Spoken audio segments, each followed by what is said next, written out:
Hey guys, how's it going? Alright, as you may know that I created this channel to help others.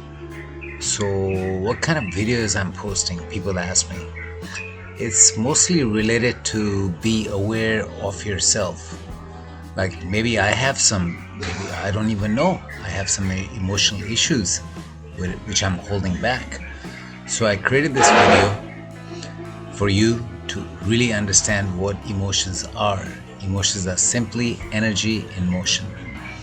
Please try to listen to this about emotional wounds which we must heal in this lifetime. It is very important, so give it a shot and let me know in the comments what you think. If you have problems and issues, and what do you think about life and all that stuff. All right, cheers, bye now. Hey Psych2Goers, whoever said sticks and stones may break my bones, but words will never hurt me, forgot about emotional wounds. Ever stop to wonder why that forgotten birthday still hurts, even though it happened many years ago, or why you still stay awake at night wondering why someone backstabbed you in high school? Those are emotional wounds that have not healed. Unlike physical wounds, they aren't visible and we don't have a surefire, simple band-aid for it. The good news is that healing these wounds takes a few different tactics that we may not have thought about before. So let's go through how to recognize that you need that emotional first aid kit and how to use it. Number 1, being alive, but not living. Sure, being alive can be clinically spelled out in cool terms. Your heart is beating, you're able to remember your name, you can perform work functions, you eat food, and you sleep at night. But living is different. It's when you follow a passion, do fun things, and do anything outside the bare necessities. Maybe you've lost a loved one, and since then you felt undeserving of happiness. So you cut yourself off from all these things. And before you know it, you start living in survival mode. You're alive, but not really. Step back, look at the situation. Understand that you have a right to grieve, to be angry, to be hurt. Connecting with others can help you understand that living your life is not causing these things to happen.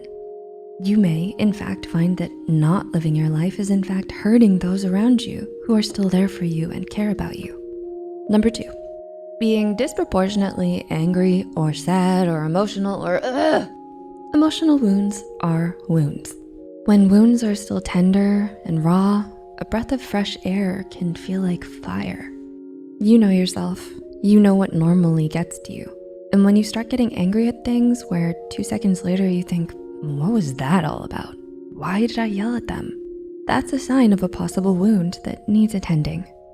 You might not even be getting something directed at you. You could be looking at random paint colors and suddenly you're sobbing. You're not losing your mind. It's your emotions trying to communicate to you, saying, hey, you have some processing to do so we can get to healing. It likely means that there's something that hasn't been fully acknowledged and dealt with. It may be perceived as embarrassing or you thought you were done with it. But if you're still emotionally everywhere, perhaps it's time to take a second look and acknowledge these emotions. Number 3, you can't stop replaying the situation over and over. Admitting the situation and talking about it is good. You have to admit that it's there for it to be healed. But if you keep talking about it without direction or purpose and on repeat, it's gone from helpful to harmful. So when talking about the situation or assessing it, always ask yourself, what am I getting out of talking about it? Is there something I still don't understand that will help me move to the next step? And ask yourself honestly if you're repeating things because you're denying what you already know, but hoping to get a different answer. This is not closing a wound, it's reopening it and undoing all the hard work you've done before. Number 4, self-growth stunted by fear. Part of living or experiencing life is continuing to grow. Learn and reach out. Being hurt emotionally can make you hyper-aware of other intense emotional opportunities. For example, if you were in a harmful relationship, you may stop getting into relationships where you feel deep emotions. But you're robbing yourself of the life you deserve if you do this. You deserve to learn and grow despite the ups and downs that have come. It's normal to fear the unknown and the what if. but having the courage to grow anyhow is worth it. We're not saying don't fear, because that's inhuman. It's how you deal with it that matters. Understand your fear and recognize that the bad thing is not the only option that will happen. Recall, remember, and recognize all the factors that are on your side. Realize that these factors exert just as strong a force as anything else. Do what you need to give yourself the best chances possible. It could be having a backup plan, or it could be a different approach from the one taken before, but you can do this. And number 5, sleep schedule. What sleep schedule? Have you been losing sleep? Even when you haven't been downing caffeine or stay awake meds? If so, something is going on emotionally. Ironically, getting good sleep is one of the things that will assist with healing that wound. So, tackle this by getting yourself an honest-to-goodness routine. That's right, sleep prep. Here are a few suggestions to get you started making your own personalized routine.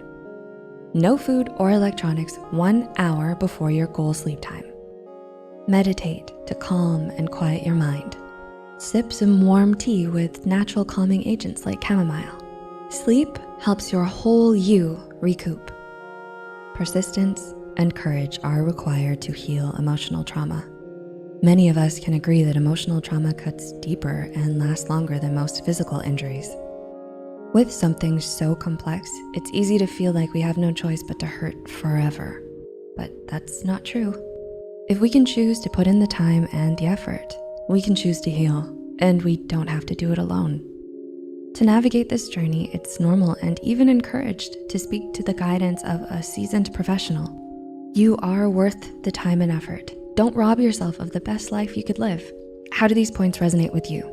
Please feel free to comment and discuss any methods you've tried or things you're puzzling over. Thanks so much for watching, and we'll see you soon.